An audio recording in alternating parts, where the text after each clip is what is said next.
Hello बच्चों, welcome back to DP sir classes. आज की क्लास में हम आपको क्लास 12th मैथमेटिक्स का जो प्रीवियस ईयर का क्वेश्चन करवा रहे थे उसकी सेकंड क्लास है आज की क्लास, ठीक है ना।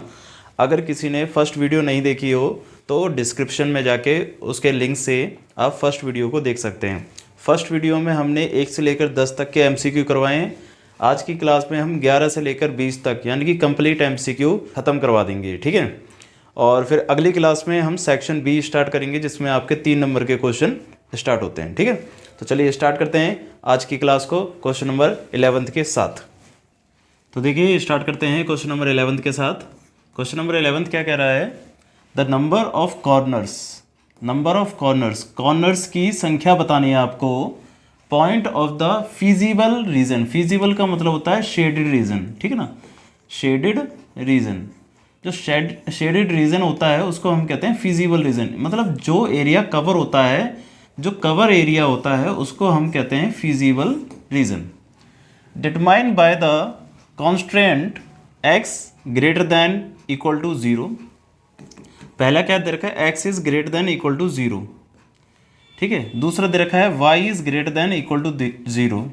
अब देखिए ये दो चीज़ें तो लीनियर प्रोग्रामिंग में दी जाती ही हैं, यानी कि x की वैल्यू ग्रेटर देन 0 का मतलब है x की वैल्यू ऊपर की तरफ शेड होगी, ठीक है ना, इस तरफ शेड होगी ग्रेटर देन 0। ऐसे ही y की वैल्यू ऊपर की तरफ शेड होगी तो इस तरफ शेड होगी, ऐसे दे दिया जाता है। पहले ऐसे शेड करके देख लेते हैं हल्का हल्का। अगला है x plus Y greater than equal to 4। अब देखिए ग्रेटर देन इक्वल टू 4 का मतलब होता है, नॉर्मली समझ के चलिए, वैसे तो और भी इसके कंसेप्ट होते हैं बट नॉर्मली समझ के चलते हैं कि x plus Y greater than equal to 4 का मतलब ये होता है कि 4 से ऊपर वाले पार्ट, ठीक है ना। और अगर ये लेस देन होता तो हो जाता 4 से नीचे वाले पार्ट, यानी कि 0 की तरफ, है ना। अगर ये लेस देन होता तो 0 की तरफ, और मोर देन है तो ये ऊपर की तरफ जाएगा, ठीक है ना। तो यहाँ पर जो शेड बनेगी कैसे बनेगी? आप पहले x और y ऐसे ले लीजिए, फिर x की वैल्यू 0 रखने पर y की वैल्यू क्या आएगी? 4। क्योंकि देखो अगर यहाँ x की जगह 0 रख दोगे तो y की वैल्यू क्या आ जाएगी आपके लिए? 4, है ना। ये नॉर्मल कंसेप्ट है। फिर अगर y की जगह 0 रख दोगे तो x की वैल्यू कितनी आ जाएगी? x की वैल्यू 4 आ जाएगी, ठीक है। तो इसका मतलब आपके पास 2 पॉइंट आ गए, 0 4 और दूसरा 4 0, ठीक है। तो 0 4 कहाँ पर आएगा? x की वैल्यू 0 और y की वैल्यू 4 कहाँ पर आएगी? यहाँ पर आएगी। 0 4, x की वैल्यू 0 और y की वैल्यू 4 यहाँ पर आएगी, और 4 0 x की वैल्यू 4 और y की वैल्यू 0 यहाँ पर आएगी कहीं, मतलब वो x एक्सिस पर लाई करेगी। तो लाइन हमारी ऐसे ड्रॉ होगी और किस तरफ होगी? ऊपर की तरफ होगी शेड। तो आपका फिजिबल रीजन क्या होगा? फिजिबल रीजन होगा ये ऊपर वाला पार्ट, ठीक है ना। अब क्वेश्चन तो ये पूछ रहा था कि नंबर ऑफ कॉर्नर्स बताओ, कॉर्नर्स कितने होंगे। तो कॉर्नर्स तो भाई इसमें 2 ही होंगे, चाहे वो इनर वाला होता चाहे वो अपर वाला होता, दोनों में से कोई भी होता। तो ये कॉर्नर तो हमारे कितने रहते? 2 ही रहते। तो इसमें ऑप्शन हो जाएगा आपका ऑप्शन नंबर सी, यानी कि इसमें नंबर ऑफ कॉर्नर्स कितने होंगे? 2 कॉर्नर्स होंगे, नंबर ऑफ कॉर्नर्स, ठीक है ना। सिंपल सा कंसेप्ट था, ठीक। अगला देखते हैं क्वेश्चन नंबर 12। क्वेश्चन नंबर 12 ये कह रहा है, if a and b are 2 non zero square matrix. Non zero का मतलब है जिसकी वैल्यू 0 ना आए, ठीक है। ऑफ सेम ऑर्डर के हैं। अगर ये मतलब पहला वाला 2 × 2 का है तो दूसरा वाला भी 2 × 2 का ही है। चलिए इससे फ़ायदा क्या है? ये क्यों कह रहा है? ये इसलिए कह रहा है क्योंकि देखो जब हम ऐड करते हैं और लेस करते हैं ना, तो अगर सेम ऑर्डर के नहीं होंगे तो ऐड लेस नहीं कर पाएंगे, ठीक है। तो यहाँ पर इसने बता दिया कि भाई सेम ऑर्डर के हैं और ऐड लेस भी कर सकते हो, और सेम ऑर्डर के हैं तो आप मल्टीप्लिकेशन भी इजीली तरीके से कर सकते हो, है ना। क्योंकि मल्टीप्लिकेशन के लिए भी क्या करना होता है, जो रो होती है उसे कॉलम से मल्टीप्लाई करते हैं। तो कहीं ना कहीं सेम होंगे तो मल्टीप्लाई करने में आसानी होगी। तो मतलब सेम ऑर्डर कह के इसने ये बता दिया कि आप इसमें एडिशन भी कर सकते हो, सब्ट्रैक्शन भी कर सकते हो और मल्टीप्लिकेशन भी कर सकते हो, कोई टेंशन की बात नहीं है। Such that a plus B का whole square equal to A square plus B square then. तो अगर ये गिवन है आपको तो इनमें से कौन सा आंसर आपका सही है? तो देखिए जो गिवन है उसको पहले देखते हैं। ए प्लस बी का whole square equal to A square plus B square. यहाँ पर ये ध्यान रखना है कि आपको यहाँ पर ए प्लस बी का होल स्क्वायर नहीं लगाना, यहाँ पर आपको इस तरीके से करना होगा, ए प्लस बी फिर मल्टीप्लाई में ए प्लस बी। अच्छा, ये ए प्लस बी का होल स्क्वायर क्यों नहीं लगाना, अभी आपको समझ में आएगा। देखिए जब आप इसे लिखोगे तो ये हो जाएगा, ए को ए से मल्टीप्लाई करोगे तो ए स्क्वायर है ना, और या तो ऐसे लिख दो कि ए को ए से मल्टीप्लाई करा तो ए इंटू ए को बी से मल्टीप्लाई करा तो ए बी, प्लस बी को ए से मल्टीप्लाई करा तो बी ए, प्लस बी को बी से मल्टीप्लाई करा तो बी इंटू बी। ऐसा क्यों कर दिया हमने, देखो अगर आप ए प्लस बी का होल स्क्वायर खोलते हैं ना तो क्या हो जाता है, A square plus B square plus 2ab, मतलब वो 2ab हो जाता है। 2ab का मतलब होता है ab प्लस ab, बट जबकि हमारे पास आ रहा है ab प्लस ba, तो क्या ab और ba दोनों अलग अलग होते हैं? हाँ जी, दोनों अलग अलग होते हैं, है ना। ab और ba आपने समझा होगा कि भाई मल्टीप्लिकेशन अगर चेंज हो जाती है तो उसकी वैल्यू चेंज हो जाती है, ठीक है ना। तो ab और ba अलग अलग होता है। अगर आपने ये वाला कंसेप्ट लगा दिया ना तो आप दोनों को सेम लिख रहे हो, तो सेम लिखोगे तो कहीं ना कहीं गलत आंसर आएगा, समझ रहे हो बातों को। और ऐसे करोगे तो दोनों वैल्यू अलग अलग आएंगी। तो ये करेक्ट सही है, आपका ये तरीका सही है, ठीक है ना। तो आपको ऐसे ही करना है, ठीक है। Equal to A square plus B square. अब देखिए ए इंटू ए क्या हो जाएगा, ए का स्क्वायर, प्लस ए बी को एज इट इज़ रहने देंगे और बी ए को भी एज इट इज़ रहने देंगे, और बी बी क्या हो जाएगा, B square, A square plus B square. A square से ए स्क्वायर कट गया और बी स्क्वायर से बी स्क्वायर कट गया, तो ये आ गया A B plus B A equal to 0, और बी ए उधर चला जाएगा तो ये हो जाएगा ए बी इक्वल टू में माइनस का बी ए। तो आपकी जो वैल्यू आ रही है वो आ रही है ए बी इक्वल टू में माइनस का बी ए। अब इसमें से देखते हैं कौन सा आंसर सही है। ए बी इक्वल टू 0 गलत, A B equal to minus का बी ए ये सही है, और बी ए इक्वल टू 0 ये गलत, और A B equal to B A ये भी गलत। तो ये ऑप्शन आपके गलत हैं, आपका ऑप्शन सही है ए बी इक्वल टू में माइनस का बी ए। बात समझ में आ रही है।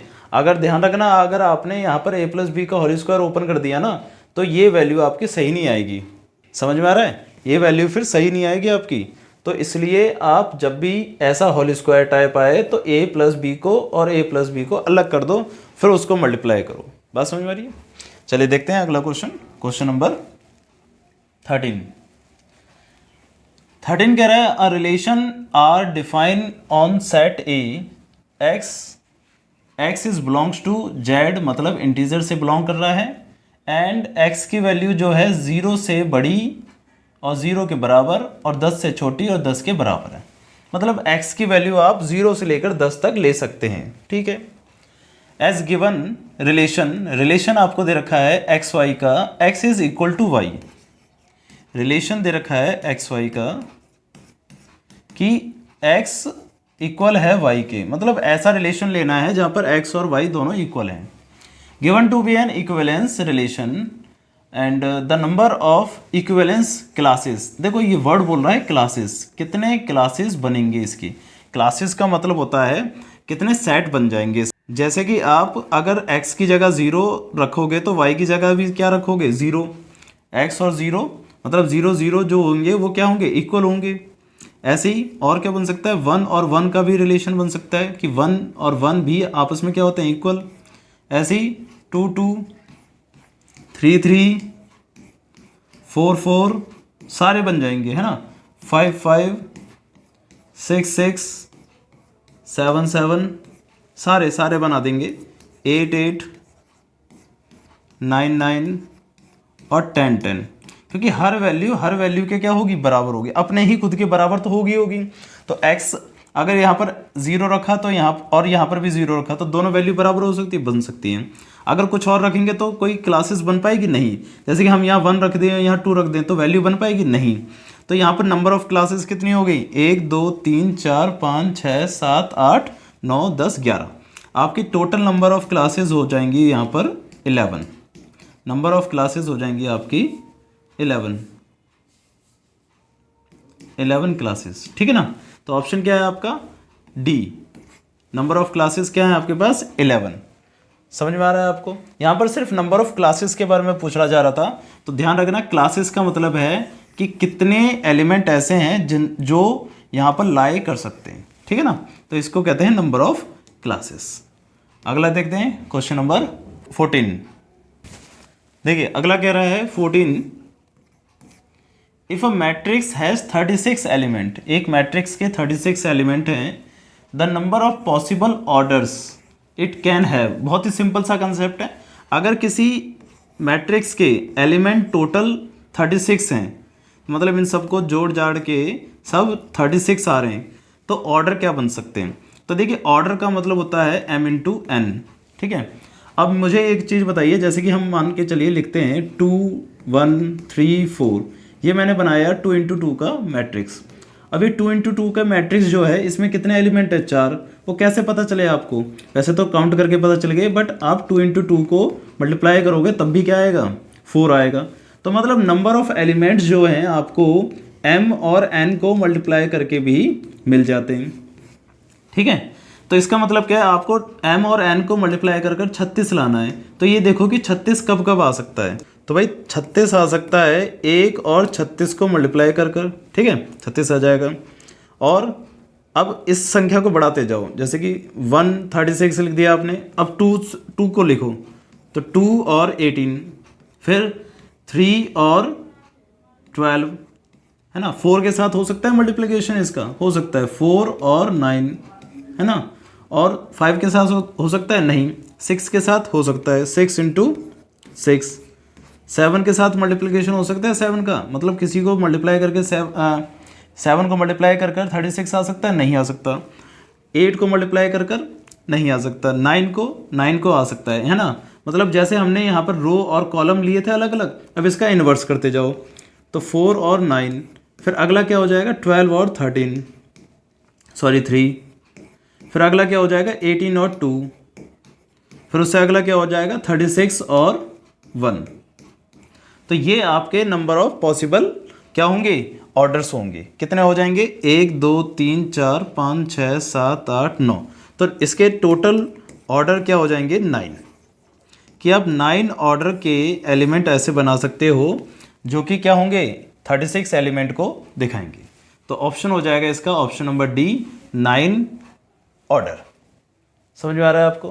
है ना, सिंपल सा कंसेप्ट था, इसमें कोई ऐसा लॉजिक नहीं था। 1 नंबर के लिए क्वेश्चन बढ़िया था, ठीक है ना। अगला देखते हैं question number 15।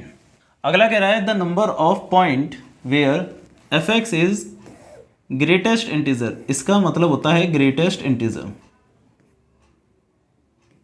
Greatest integer. Greatest integer क्या होता है पहले ये समझ लेते हैं। ग्रेटेस्ट इंटीजर का मतलब होता है कि अगर आपको क्वेश्चन में fx equal to greatest integer x दे रखा है और अगर आपने यहाँ पर वैल्यू रखी 1, तो इसकी वैल्यू आएगी आपके पास 1। अगर यहाँ पर आपने वैल्यू रखी 1.001, तो इसकी वैल्यू आएगी 1। मतलब वो वैल्यू आती है पीछे वाली, है ना, जो यहाँ पर नंबर होता है वो आती है। अगर आपने वैल्यू इसकी रखी 0.999, तो इसकी वैल्यू आएगी क्या बताइए? 0, ठीक है। अगर आपने इसकी वैल्यू रखी 1.999, तो बताइए क्या वैल्यू आएगी इसकी? इसकी वैल्यू आएगी 1। मतलब जो फर्स्ट नंबर होगा वही आएगी। बात समझ में आ रही है? इसको तो कहते हैं ग्रेटेस्ट इंटीजर फंक्शन। बात समझ में आ रही है? अब क्वेश्चन ये कह रहा है कि this is denote greatest integer function is not differentiable is. तो वो कहाँ पर डिफरेंशिएबल नहीं होगा? कहाँ पर नहीं, आपको ये बताना है कितनी बार डिफरेंशिएबल नहीं होगा। कहाँ पर नहीं पूछा, नंबर ऑफ पॉइंट्स पूछे, कितने नंबर ऑफ पॉइंट्स ऐसे होंगे जहाँ पर वो डिफरेंशिएबल नहीं होगा। तो आपको कंडीशन में क्या दे रखा है कि x की वैल्यू 0 से बड़ी रखनी है और 3 से छोटी रखनी है। तो यहाँ पर दो वैल्यू आ जाएंगी आपके पास 1 और 2। आप चेक करोगे कि x की वैल्यू 1 पर क्या ये डिफरेंशिएबल है और x की वैल्यू 2 पर क्या ये डिफरेंशिएबल है या नहीं है। डिफरेंशिएबिलिटी के लिए हम LHL, RHL और एड पॉइंट निकालते हैं। डिफरेंशिएबिलिटी के लिए LHD कह देते हैं उसे, ठीक है ना। तो LSD निकालेंगे। अब देखिए इसमें क्या करिए कि आप क्या रखते हो कि एक बार वैल्यू कम रखोगे, एक बार वैल्यू थोड़ा सा कम रख दोगे, तो x की जगह एक बार क्या रख दो 1 से छोटा, 1 से छोटा रखेंगे तो 0.999 रख देते हैं। अगर आपने इसमें 0.999 रख दिया तो आपकी जो वैल्यू आएगी वो क्या आएगी, 0 आएगी, मतलब फर्स्ट वैल्यू आपकी आ गई 0।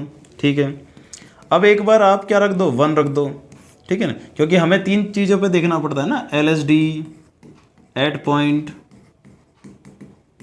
और RSD, तीनों पर देखेंगे। तो अब यहाँ पर अगर x की जगह पर 1 रख दिया तो वैल्यू क्या आएगी, 1 आएगी। तो देखो दोनों पर ही अलग आ रहा है, तो इसका मतलब ये इस पॉइंट पर क्या होगा, नॉट डिफरेंशिएबल। तो वही 1 पर वो नॉट डिफरेंशिएबल होगा। ठीक है, अब 2 पर देख लेते हैं, 8.2। तो आपको 3 वैल्यू फिर से रखनी है। x की वैल्यू आप 2 से थोड़ा कम रखिए, LSD का मतलब है थोड़ा सा कम रखना होता है, 1.999 रख देते हैं। तो अगर आपने इसमें 1.999 रखा तो वैल्यू क्या आएगी, 1। अब अगर आपने x की जगह पर इससे थोड़ा सा बड़ा रखा, यानी कि 2 ही रख दिया, पहले तो 2 रख दो, है ना, 2 रख दोगे तो वैल्यू क्या आ जाएगी आपके पास, 2 ही आएगी। ठीक है, अब देखो सिंपल सा कंसेप्ट है, ये दोनों ही अलग आ गए तो ये इस पर भी क्या हो जाएगा, नॉट डिफरेंशिएबल। तो भाई डिफरेंशिएबल तब होता है जब वो तीनों पर क्या होता है, सेम। अब ये जब हमने 1 वाली कैटेगरी देखी थी तो 1 वाली कैटेगरी में भी पहले 0 आ रहा था, फिर आ रहा था 1, तो ये नॉट डिफरेंशिएबल हो गया। अब जब हमने 2 वाली कैटेगरी देखी तो उसमें भी पहले में 1 आ रहा था, दूसरे में 2 आ रहा था, तो ये भी क्या हो गया, नॉट डिफरेंशिएबल हो गया। तो बताइए नंबर ऑफ पॉइंट्स कितने हुए जिस पे वो डिफरेंशिएबल है, तो नंबर ऑफ पॉइंट्स हो गए आपके पास 2 नंबर पॉइंट हैं, यानी कि एक 1 पर भी डिफरेंशिएबल है और एक 2 पर भी डिफरेंशिएबल है। तो नंबर ऑफ पॉइंट्स कितने हो जाएंगे आपके पास, 2। कि भाई 2 जगह ऐसी आ रही हैं जहां पर वो क्या आ रहा है, नॉट डिफरेंशिएबल आ रहा है। बात समझ में आ रही है आपको। लिमिट कॉन्टिन्यूटी जैसे ही है, डिफरेंशिएबिलिटी ज़्यादा कोई इसमें फ़र्क नहीं होता, ज़्यादा टेंशन भी मत लेना कि भाई ये अलग है या कैसा है। ठीक है, चलिए देखते हैं क्वेश्चन नंबर 16। क्वेश्चन नंबर 16 कह रहा है let fx be a continuous function. fx क्या है, कॉन्टिन्यूस है a b पर, क्लोज ब्रैकेट a b पर, एंड डिफरेंशिएबल है ओपन ब्रैकेट a b पर, उससे कोई मतलब नहीं है। Then this function fx is strictly increasing in a b if, बस इससे मतलब है, हमें इससे कोई मतलब नहीं है कि वो कहाँ पर डिफरेंशिएबल है और कहाँ पर कॉन्टिन्यूस है, कोई मतलब नहीं है। बस आप ये बताओ कि जब आपने ये 6 चैप्टर में पढ़ा था इंक्रीजिंग डिक्रीजिंग 6.2 में, तो आप बताओ कि स्ट्रिक्टली इंक्रीजिंग के लिए आप क्या करते थे, स्ट्रिक्टली इंक्रीजिंग के लिए क्या करते थे और स्ट्रिक्टली डिक्रीजिंग के लिए क्या करते थे, बताओ। आप क्या करते थे, जो आपको फंक्शन दे रखा होता था ना, उसको सबसे पहले आप क्या करते थे, डबल सिंगल डेरिवेट कर उसको इक्वल टू 0 रखते थे, और फिर इससे कोई वैल्यू आती थी, वैल्यू ऑफ x आती थी, ठीक है ना, और फिर उस वैल्यू को आप किस में पुट करते थे, फंक्शन में, मतलब इंटरवल बनाकर उससे क्या बनाते थे, पहले इंटरवल बनाते थे, ठीक है, और इंटरवल की बीच की वैल्यू को आप कहाँ रखते थे, f डैश x में। तो अगर f डैश x की वैल्यू ग्रेटर देन 0 होती थी तो आप कहते थे वो इंक्रीजिंग फंक्शन है, और अगर f डैश x की जो वैल्यू है वो लेस देन 0 होती थी तो आप कहते थे वो डिक्रीजिंग फंक्शन है। ऐसे तो करते थे, सिंपल है ना। स्ट्रिक्टली और इंक्रीजिंग में, स्ट्रिक्टली डिक्रीजिंग इंक्रीजिंग में क्या करते थे, यही करते थे कि f डैश x करके 0 रखते थे, फिर उसकी वैल्यू को x की वैल्यू को निकालते थे और फिर उससे इंटरवल बनाते थे। इंटरवल बनाने के बाद उसे डेरिवेटिव में पुट करते थे f डैश x में, तो उसकी वैल्यू अगर ग्रेटर देन 0 होती थी इंक्रीजिंग और लेस देन 0 होती थी तो डिक्रीजिंग। अब क्वेश्चन में क्या पूछा गया है, क्वेश्चन में पूछा गया है कि भाई स्ट्रिक्टली इंक्रीजिंग के लिए क्या होगा, if f dash x is less than 0, नहीं, लेस देन तो किसके लिए होता है, डिक्रीजिंग के लिए। डेरिवेटिव ग्रेटर देन 0, बिल्कुल सही बात है कि f डैश x की वैल्यू क्या होनी चाहिए, ग्रेटर देन 0 होनी चाहिए। f dash x equal to 0, नहीं, और एफ एक्स ग्रेटर देन 0, बिल्कुल नहीं, गलत, ठीक है ना। तो आपका ऑप्शन क्या है, सिर्फ ये, यानी कि F dash x is greater than 0। देखिए कंसेप्ट समझिए, आप बस ये मत समझना कि आंसर क्या आ रहा है इसका, इससे कोई मतलब नहीं है। आप बस अपना कंसेप्ट समझिए कि आपने क्या क्या कर रखा था इसमें जब आप इस चैप्टर को कर रहे थे तब। ठीक है, बहुत ही सिंपल सा था, इसमें कोई ज़्यादा लॉजिक नहीं था। ठीक है ना। अगला देखते हैं क्वेश्चन नंबर 17। ये भी बहुत सिंपल सा है, मैट्रिक्स का है। मैट्रिक्स तो बच्चों के लिए ईजी होती है ज़्यादातर, है ना। क्या कह रहा है कि x + y 5 2 xy इक्वल है किसके, 6 2 5 8 के। Then the value of this, इसकी वैल्यू बतानी। तो इसकी वैल्यू को बताने के लिए x चाहिए आपको और y चाहिए। तो x और y कहाँ से आएगा, इस गिवन कंडीशन से आएगा। क्या है गिवन कंडीशन कि x + y की वैल्यू किसके बराबर है, 6 के। तो लिख देते हैं x + y = 6, ये फर्स्ट इक्वेशन। और दूसरी इसको ले लेते हैं x y को, तो x y = में 8, ये सेकंड कंडीशन। मतलब फर्स्ट वाला फर्स्ट के बराबर, लास्ट वाला लास्ट के बराबर। अब क्या करते हैं कि इसको सब्सटीट्यूट करते हैं। 10th क्लास में हमने सब्सटीट्यूशन पढ़ा है। तो सब्सटीट्यूट करने के लिए एक x की वैल्यू निकाल दो या y की वैल्यू निकाल दो। तो भाई y की वैल्यू क्या हो जाएगी यहाँ पर, 6 - x, ये वैल्यू हो जाएगी। अब इस वैल्यू को इसमें पुट कर देते हैं y में। तो x और y की वैल्यू है 6 - x = 8। मल्टीप्लाई करते हैं तो ये 6x माइनस का x² = 8। अब देखो स्क्वायर वाली टर्म के साथ ना नेगेटिव नहीं होना चाहिए। अगर नेगेटिव है तो उसको उधर ले जाओ या नेगेटिव को हटाओ, तो उसको उधर ले जाते हैं। ठीक है ना। तो ये उधर गया तो ये हो जाएगा प्लस का, और ये भी उधर गया तो ये हो जाएगा माइनस का 6x, और ये +8 इधर ही है तो ये हो जाएगा प्लस का 8 = 0। अब ये आपकी आ गई splitting the middle terms method की इक्वेशन। स्प्लिट कैसे करते हैं भाई, इधर देखते हैं। ये जो वैल्यू है अगर प्लस की है तो प्लस करके 6 आना चाहिए, और अगर माइनस की है तो माइनस करके 6 आना चाहिए, और मल्टीप्लाई करके कितना आना चाहिए, 8। ठीक है। तो संख्या सोचिए जिसको प्लस करके क्या आता हो, 6, और मल्टीप्लाई करके आता हो 8। तो सिंपल सा कंसेप्ट है 4 + 2। भाई 4 + 2 को प्लस करके 6 आता है और मल्टीप्लाई करके क्या आता है, 8। ठीक है। ये कंसेप्ट ध्यान रखना। कैसे करते हैं स्प्लिट, कि भाई प्लस अगर लिखा है तो प्लस कर 6 और मल्टीप्लाई कर 8। हालांकि यहाँ जो वैल्यू होती है उससे भी मल्टीप्लाई करके देखा जाता है 8 को, देन फिर निकाला जाता है कि भाई उससे मल्टीप्लाई करके क्या वैल्यू आएगी। ठीक है। तो चलिए देखते हैं अब कैसे करना है इसे। x², फिर माइनस से मल्टीप्लाई करेंगे और x से भी करेंगे तो माइनस का 4x, और इसको करेंगे तो माइनस का 2x, प्लस का 8 = में 0। अब इन दोनों में से कॉमन क्या है, देखो इन दोनों में से कॉमन है आपका x, तो ये हो जाएगा x - 4। इन दोनों में कॉमन क्या है, 2 और माइनस। ध्यान रखना यहाँ जो साइन होता है वही कॉमन होता है। ठीक है ना। अगर प्लस होता है तो प्लस कॉमन आता है, माइनस होता है तो माइनस। तो माइनस का 2 कॉमन ले लिया हमने, तो बचा गया x। प्लस के अंदर से माइनस कॉमन लिया तो बचेगा क्या, माइनस, क्योंकि प्लस के अंदर 2 माइनस ऑलरेडी होते हैं, क्योंकि माइनस माइनस करके ही तो प्लस आता है। तो माइनस अगर कॉमन ले लिया तो माइनस बचेगा, और यहाँ से 2 कॉमन ले लिया तो 4 बचेगा। ठीक है। अब देखिए आप 12th क्लास के बच्चे हो, आपको स्प्लिटिंग तो करना आता होगा, ये हम एज्यूम करते हैं। ठीक है ना। अब कॉमन लेने का मतलब क्या है, आप डिवाइड कर सकते हो 2 से। अब x - 4 यहाँ भी बचा है, x - 4 यहाँ भी बचा है, तो इसको ले लेते हैं कॉमन। तो बचेगा क्या, x - 2 = 0। तो x की वैल्यू क्या आ गई आपके पास, एक तो 4 आ जाएगी, क्योंकि x - 4 को = 0 रखेंगे तो 4, और एक बार वैल्यू आ जाएगी 2। बात समझ आ रही है। अब यहाँ पर x की वैल्यू 4 और y की वैल्यू 2 रख दी है। अब एट x = 4, y की वैल्यू क्या आ जाएगी, y = 6 - x था, तो y की वैल्यू आ जाएगी 6 - 4 यानी कि 2। और एट x = 2, अगर 2 रखते हैं तो y की वैल्यू क्या आ जाएगी, y = 6 - x की जगह पर 2 रख देंगे तो ये आ जाएगा 4। सिंपल सा कंसेप्ट है कि अगर x की वैल्यू 4 होगी तो y की वैल्यू 2 होगी, और y की वैल्यू अगर 4 है तो x की वैल्यू 2 होगी। ठीक है, इस तरीके से। अब क्वेश्चन में क्या कह रखा था हमें, क्वेश्चन में कह रखा था किसकी वैल्यू निकालनी है, 24/x + 24/y। आप किसी भी वैल्यू को पुट करके निकाल सकते हैं, क्योंकि दोनों वैल्यू 24 के डिवाइड में है। वैल्यू है 4 और 2, x की जगह अगर 4 रख दो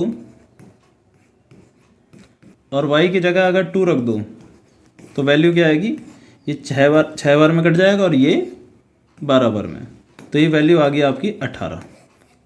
ठीक है। तो इसका ऑप्शन हो जाएगा 18 देखते हैं ऑप्शन नंबर कौन सा है। ये है ऑप्शन नंबर डी, यानी कि 18। समझ में आ रहा होगा आपको, कंसेप्ट बहुत सिंपल सा था। इसमें तो मुझे लगता नहीं है कि कोई बच्चा मतलब किसी बच्चे को कोई प्रॉब्लम आई होगी, है ना। इसमें किसी बच्चे को कोई प्रॉब्लम नहीं आई होगी, क्योंकि ये तो आपका 10th क्लास का कंसेप्ट आ गया था यहाँ पर। ठीक है, तो चलिए देखते हैं अगला क्वेश्चन, क्वेश्चन नंबर 18। देखिए क्वेश्चन क्या कह रहा है, question number 18, if integration 0 to a, integration करना है 0 to a 1 में 4 + x²। अब देखिए अगर किसी बच्चे को इंटीग्रेशन सही से करना आता है तो वो समझ गया होगा कि इसको कैसे करना है।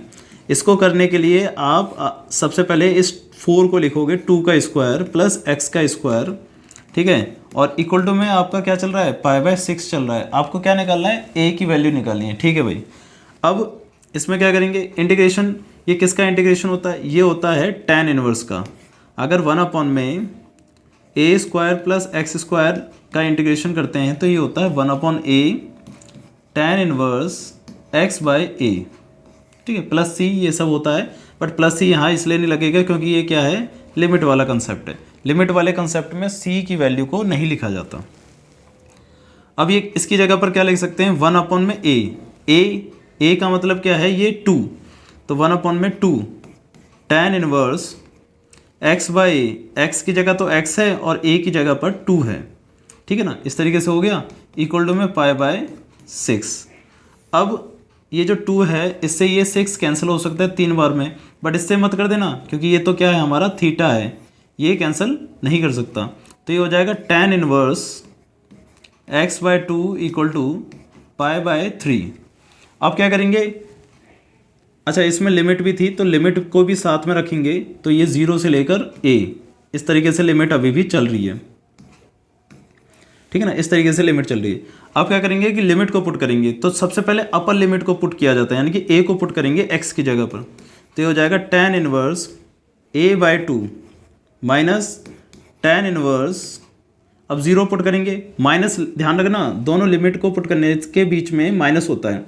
पहले आपने a को पुट किया तो ये आ गया, अब 0 को पुट कर रहे हैं तो माइनस आ जाएगा, माइनस का tan इनवर्स 0, क्योंकि 0/2 तो 0 ही हो जाएगा, इक्वल टू में π/3। अब देखिए tan 0 क्या होता है, tan 0 तो आपका 0 होता है, तो वैल्यू आ जाएगी आपकी tan इनवर्स a/2, ठीक है ना, ध्यान रखना ये a लिखा है, और ये हो जाएगा π/3। अब क्या करेंगे, इसमें tan इनवर्स को उधर ले जाएंगे तो ये हो जाएगा a/2 equal to tan inverse इधर जाएगा तो tan हो जाएगा बस, ठीक है, tan π/3। अब बताइए tan π/3 यानी कि tan 60 की वैल्यू क्या होती है, बट tan 60 की जो वैल्यू होती है वो होती है √3, ठीक है ना, तो 2 उधर जाएगा तो a की वैल्यू आ जाएगी आपकी 2√3। बात समझ में आ रही है, कंसेप्ट सिंपल सा था, a की वैल्यू आ गई 2√3। करना क्या था हमें, करना ये था कि जो भी वैल्यू दे रखी थी उसको इंटीग्रेट करना था बस, है ना। इंटीग्रेशन का आपको थोड़ा फॉर्मूला याद होना चाहिए, अदरवाइज तो दिक्कत हो सकती है, ठीक है। फिर इंटीग्रेशन करने के बाद आपने सबसे पहले अपर लिमिट को रखा, फिर लोअर लिमिट को रखा और वैल्यू को सॉल्व कर दिया। तो इसमें ज़्यादा कोई कंसेप्ट नहीं था, बस इंटीग्रेशन करना था। तो इसका आंसर आया है 2√3। तो 2√3 आपका ऑप्शन है, ऑप्शन नंबर बी 2√3, ठीक है। इसमें कोई ज़्यादा लॉजिक नहीं था, ठीक है। अब MCQ के क्वेश्चन हमारे खत्म हुए। अब ये हमारा आ गया 19 क्वेश्चन असर्शन रीजन का। असर्शन रीजन में भी बच्चों को बहुत दिक्कत आती है कि भाई कैसे इसको सॉल्व किया जाता है, इसके 4 जो ऑप्शन होते हैं उनको कैसे मतलब सेलेक्ट किया जाता है, ठीक है ना।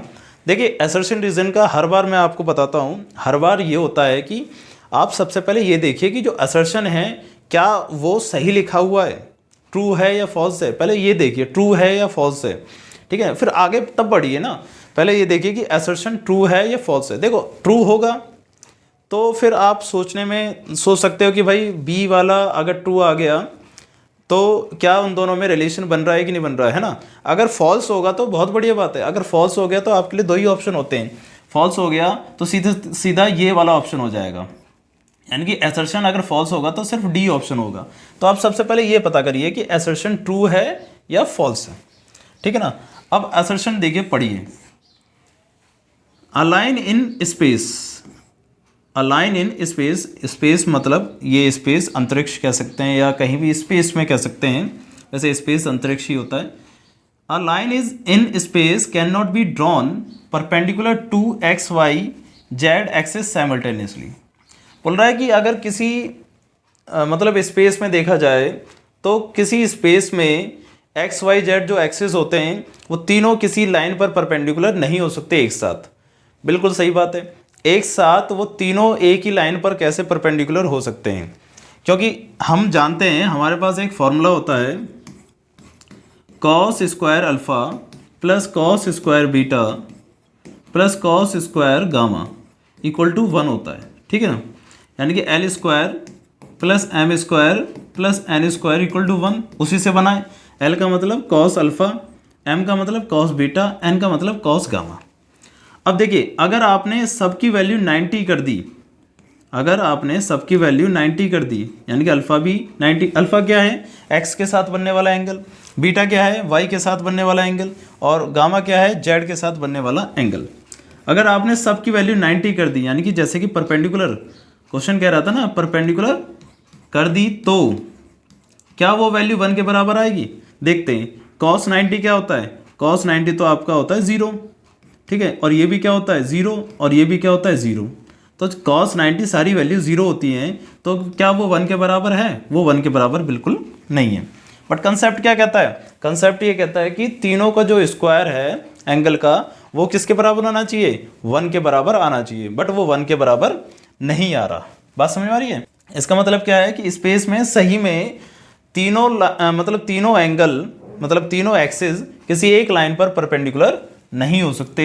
तो ये बात क्या कह रहा था, ये खुद कह रहा था कि cannot be drawn perpendicular to X Y Z. तो ये सही कह रहा था, यानी कि ये वैल्यू इसकी ट्रू है, ये इस बात को सही कह रहा है।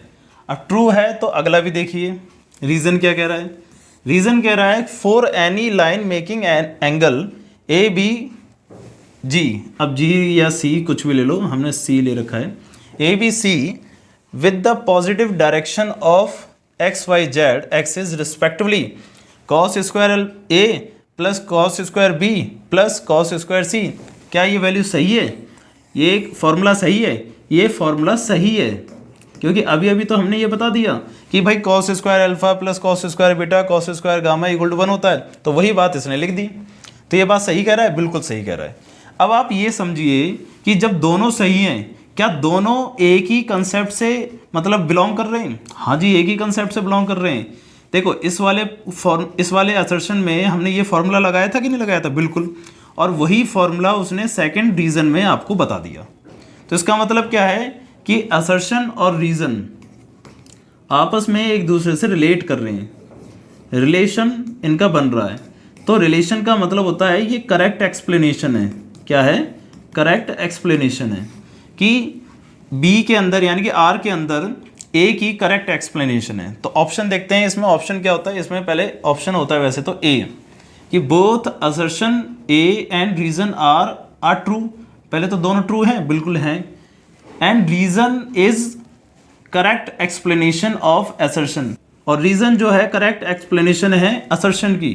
करेक्ट एक्सप्लेनेशन है या नहीं है, बिल्कुल है, क्योंकि जो बात रीजन में कही है उसी बात का इस्तेमाल हमने असर्शन में किया था। तो इसका ऑप्शन हो जाएगा ऑप्शन नंबर ए, कि both assertion and reason are correct and reason are correct explanation of assertion. ठीक है, तो आपको समझ में आ गया होगा कि किस तरीके से असर्शन रीजन को किया जाता है। एक और क्वेश्चन बचा हुआ है हमारा लास्ट, क्वेश्चन नंबर 20, ये भी आपका असर्शन रीजन का ही है।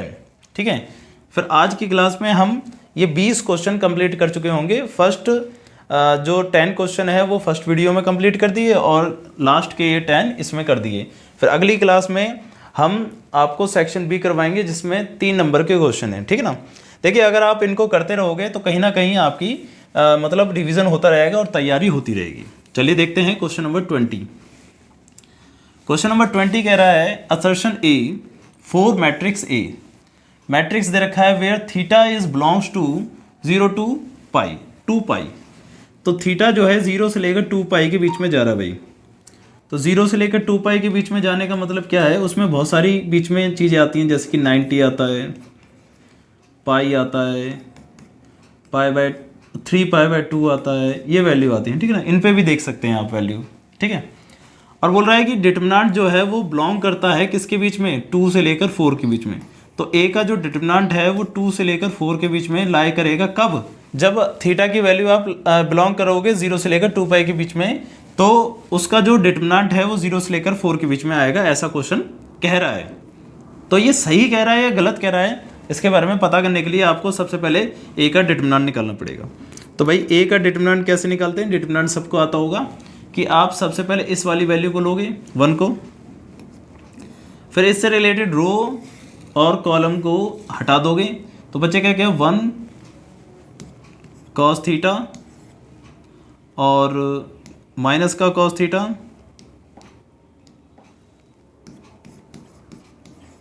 और 1। ठीक है, आप डायरेक्टली भी कर सकते हो, है ना। अगर मैं डायरेक्टली कर दूं तो वैसे कोई दिक्कत नहीं होगी, बट फिर भी मैं करवा देता हूं आपको पूरा सही सही। ठीक है, फिर इसके बाद क्या हो जाएगा, इसके बाद आप लोगे cos थीटा को, बट cos थीटा को लेते समय आप साइन चेंज कर दोगे, क्योंकि जो मिडल टर्म होती है उसका साइन चेंज हो जाता है। इससे रिलेटेड रो और कॉलम हट जाएगी तो बचेगी माइनस का cos थीटा, माइनस का 1 और cos थीटा और 1। ठीक है, ये आ गया। फिर नीचे लिख देते हैं प्लस, फिर अब जो लास्ट चीज़ बची है जैसे कि 1, उसको लेते हैं 1। ठीक है, तो ये 1 लेते समय इससे भी रिलेटेड रो और कॉलम माइनस हो जाएंगे, तो बचेगा क्या माइनस का cos थीटा और माइनस का 1 और 1 और माइनस का cos थीटा। अब आप इसको सॉल्व करते हैं तो इसकी वैल्यू आ जाएगी, देखो इसको इससे मल्टीप्लाई करते हैं और इसको इससे मल्टीप्लाई करते हैं और बीच में आता है साइन माइनस का, तो 1 को 1 से मल्टीप्लाई करा तो ये आ जाएगा 1, फिर बीच में आता है माइनस। अब माइनस का cos थीटा और cos थीटा को मल्टीप्लाई करा तो ये हो जाएगा माइनस का cos स्क्वायर थीटा, तो माइनस माइनस प्लस का cos स्क्वायर थीटा ये आ जाएगा। फिर बीच में है माइनस का cos थीटा, फिर इसको इससे मल्टीप्लाई करा तो ये हो जाएगा माइनस का cos थीटा, बीच में आता है माइनस। अब इसको भी इससे मल्टीप्लाई करा तो ये माइनस का हो जाएगा, तो ये हो जाएगा प्लस का cos थीटा प्लस 1। इसको इससे मल्टीप्लाई करा माइनस माइनस प्लस हो जाएंगे, यानी कि cos स्क्वायर थीटा, और इसको इससे मल्टीप्लाई करा तो माइनस का 1 और बीच में आता है माइनस, तो ये हो जाएगा प्लस का 1। इससे तो ये कैंसिल हो जाएगा 0 बार में, है ना, मतलब 0 आ जाएगा। तो ये वैल्यू तो हमारी चली गई ख़त्म। तो बचा क्या हमारे पास 1 प्लस cos स्क्वायर थीटा, ये वैल्यू ख़त्म। बचा क्या अगला cos स्क्वायर थीटा प्लस का 1। क्या बचा इसमें 1 प्लस 1 2 और cos square theta plus cos square theta 2 cos square theta.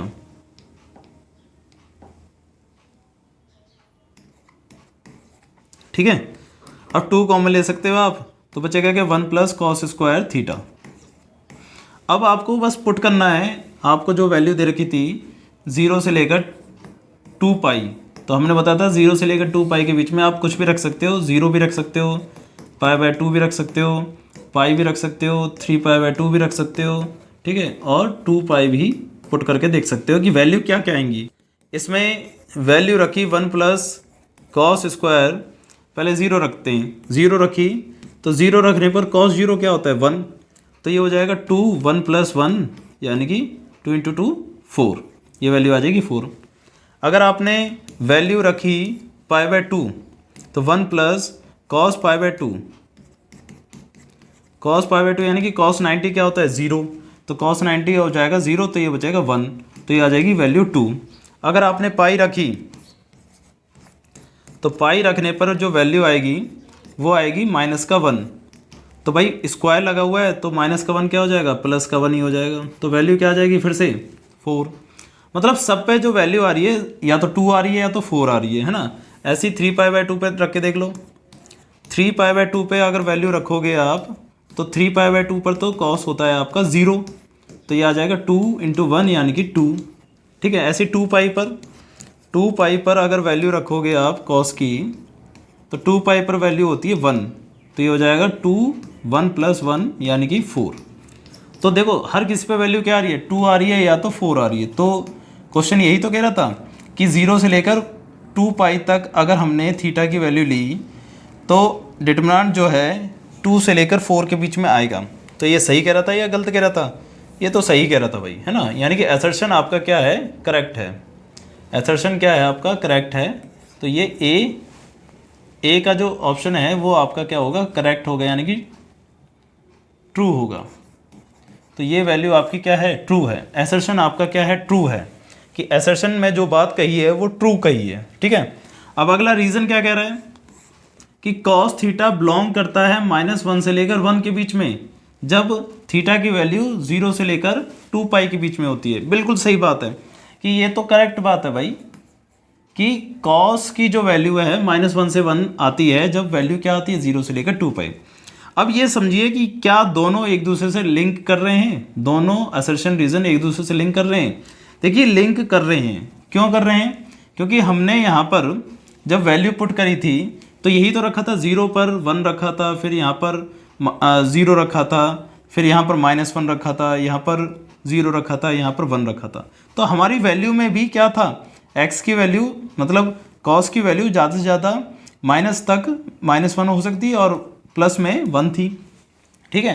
मतलब लिंक तो कर रही है ना ये वैल्यू, क्योंकि हमने भी तो यही देख के करा था कि वैल्यू क्या थी, पॉजिटिव में आ रही थी या नेगेटिव में आ रही थी, ठीक है। तो यहाँ पर ये दोनों आपस में क्या कर रहे हैं, लिंक कर रहे हैं, और ये आपस में क्या है, ट्रू भी हैं। और ट्रू और लिंक करने की कंडीशन में वही कंडीशन हो जाएगी आपकी जो हमने पिछले क्वेश्चन में करी थी, कि ए ऑप्शन हो जाएगा आपका, ठीक है। कौन सा वाला, both assertion and reason are true and assertion reason are the correct explanation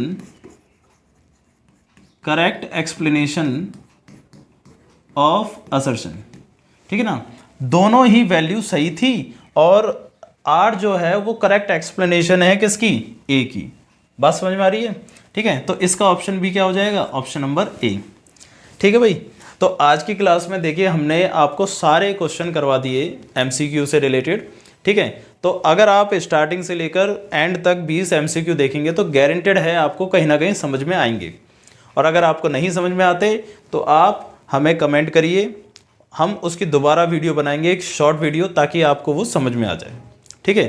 तो आज की क्लास अगर आपको अच्छी लगी हो तो आप इसे लाइक करें और अपने दोस्तों में शेयर भी करें, ठीक है। और चैनल को सब्सक्राइब कर लें ताकि आने वाली वीडियो आपको इसकी मिलती रहे, ठीक। क्योंकि अगली वीडियो में हम क्या करवाएंगे, इसके सेक्शन बी करवाएंगे, जिसमें आप 3 नंबर के क्वेश्चन करेंगे, ठीक है ना। तो मिलते हैं फिर अगली वीडियो में अगले पार्ट के साथ, सेक्शन नंबर बी के साथ।